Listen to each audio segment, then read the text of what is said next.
So now the next question a lot of people ask is, why would someone do a lease contract? Like, you're talking about collecting a down payment, you're talking about collecting more than rent, and then they have to do it within a certain period of time. It's not, the most ideal always for them. A lot of times going to get an FHA or a 5% down conventional loan is a great deal for them, but they can't sometimes. Welcome to the Collecting Keys Friday Focus. Hey there, welcome back to another episode of the Collecting Keys Friday Focus. These are the episodes where Mike or I like to spend a few minutes doing a deep dive on a specific topic or just talk about something that's top of mind for us in our business throughout the week. I will be your host today, Investorman Dan, also known by some as Dan Austin.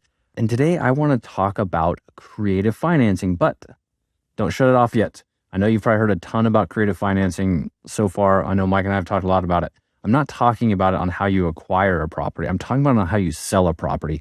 Because today, in today's market, everyone's talking about, like, if you want to keep buying properties, you got to go creative just because interest rates and prices are both too high at the same time. Well, if you want to sell a property, you have the exact same problem. You don't want to have to drop your price just to sell it. So what about selling it creatively? Mike just sold a small portion of his portfolio going subject to the existing mortgage, and that helped him capture most of the equity he had in those properties without having to drop his price super low to high interest rates. Well, today I want to talk about another deal that him and I own together. It's a small little bungalow we're selling, and we're going to sell it on a lease option, also known as a land contract, also known as a rent-to-own agreement. And the reason why we're doing that is because we have this on a seller note, and the seller that we bought this from does not want his money back. He wants to keep collecting his monthly payments, even though it's 0% interest, which is actually a sweet deal for us. However, he doesn't want his money back. And it's a break-even property for us. We're not cash flowing anything on it. And we want to increase rents, but to do that, we need to renovate the interior of the unit. And again, we can't refinance, so we would have to park, say, $20,000 in here and not get our money back. In the long-term vision for this, the 5-year vision, because we actually bought 2 lots next door to each other and we've since sold the one off. The long-term vision here, though, was let's build a 3-bed, 2-bath rancher on the other half of this lot because it's a corner lot, so there's 2 sides of access. Build a 3-2, and then this 1-1, this little bungalow becomes the ADU, and we can rent it as a duplex. So it'd be just a cash flow king for us. However, we've kind of pivoted and we don't want to wait that long to do this. And so what we'd like to do is get some more money out of this and increase our cash flow and offload some of our responsibility of the property to the tenant so that we can focus on other things. So to do that, that's how we got to the idea of a lease option for a prospective tenant. So why would an owner want to do this? Let's talk about that first.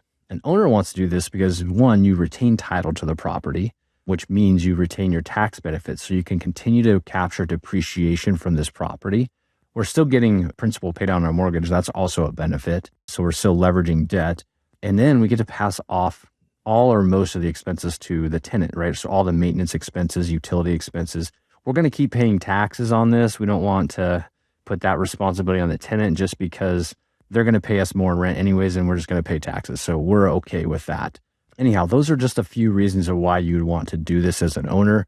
The typical structure, let's dive into that. What is a typical structure? Now, it's called creative financing for a reason because there's not a standard way to do this. There's just creative ways, and you can adapt and change however fits your situation or your tenant situation. But fundamentally, what you tend to do is you collect a down payment up front, which is called a lease option fee, generally speaking. I like to collect as large of a down payment up front, as large of a option fee upfront as possible, but 10% tends to be pretty standard. If you go 20%, depending on the situation, you could, but you're going to reduce the amount of folks that you're going to actually be able to advertise this property to. However, I will say if a live buyer is less qualified, you may choose to collect a larger fee up front. Then you need to determine what the market rent is for your property and what a good option fee on top of that is. So if market rent's $1,200, you could rent it for $1,500, and that spread, that $300 that they're paying above market rent, can also be considered an option fee. Now, you can do a few things with that fee. One, you can just collect and say, hey, to retain the option to buy this property, you got to pay me $300 additional in rent a month. You can also say, hey, I'm going to use this $300 a month towards the principal of the ultimate sale price. So that's a pretty fair way to do it. Or you can come up with some other split, however you want to do that. I like to use it as an option, as a fee to retain, even though I've collected a fee up front. Sometimes I can collect a good fee up front and then also say, hey, instead of collecting this larger fee, I'm going to collect some of it throughout the year. But I definitely think you got to collect a fee up front too. So the next thing you need to do is determine a purchase price. Now you can use today's values, or you can use, the at the end of the option values. It'll just play into what you collect during this option period. But I like to choose something kind of in between where I get like a really good solid market value for it, or maybe slightly above it, but not like way out of the ordinary, because I want to be fair to these people, right? They're good people and they just are looking for a place to live and want to do it creatively for several reasons. So once you've done that, once you've determined the down payment fee, once you've determined your monthly fee, and once you've set that sale price, then you just have to figure out what that payoff date is. I like 36 months. It's not too short, but it's not too long. The last thing you want to do is have a long contract out there, especially if the relationship with this tenant deteriorates, but not enough for you to evict them. You don't want to have to be beholden to this option, right? Which is a good point. You could still evict these tenants if they don't obviously follow the rules of the lease and the option. So you're still protected by all landlord-tenant laws there, as they are as well. So now the next question a lot of people ask is, why would someone do a lease contract? Like, you're talking about collecting a down payment, you're talking about collecting more than rent, and then they have to do it within a certain period of time.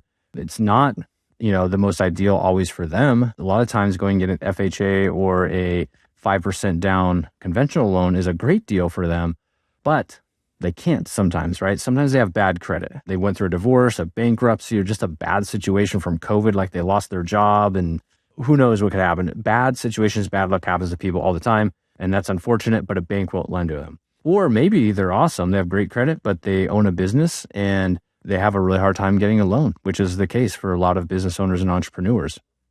Or maybe they don't like to, or they don't want to, or they don't even know how to use traditional banking. In a lot of different cultures, America is a melting pot. There's a lot of cultures out there that don't use traditional financing or traditional bank money for whatever reason. They just choose not to, or they don't understand it, so they don't see it as an option. So when a lease agreement, a lease option pops up, these are the type of homes that they want to buy, or the type of lending that they want to deal with, one-to-one, people-to-people. So, and one side note here with all this stuff, I would say when we're talking about qualifying people and who is going to be this person that you're going to ultimately do this lease option with, I think you got to be able to collect a down payment. And if they can't even raise the 3 to 5% that they would need for an FHA or conventional loan, regardless of their other qualifications, you probably don't want them, because that means they don't even have enough money to actually own a property, right? Because when you own a property, there's a lot of different expenses that come with it, like when the furnace goes out, or when you got to paint the exterior, or caulk around the bathtub. If they don't have money, even just 3% for a down payment, they probably don't have enough money or enough income to actually maintain your property for you.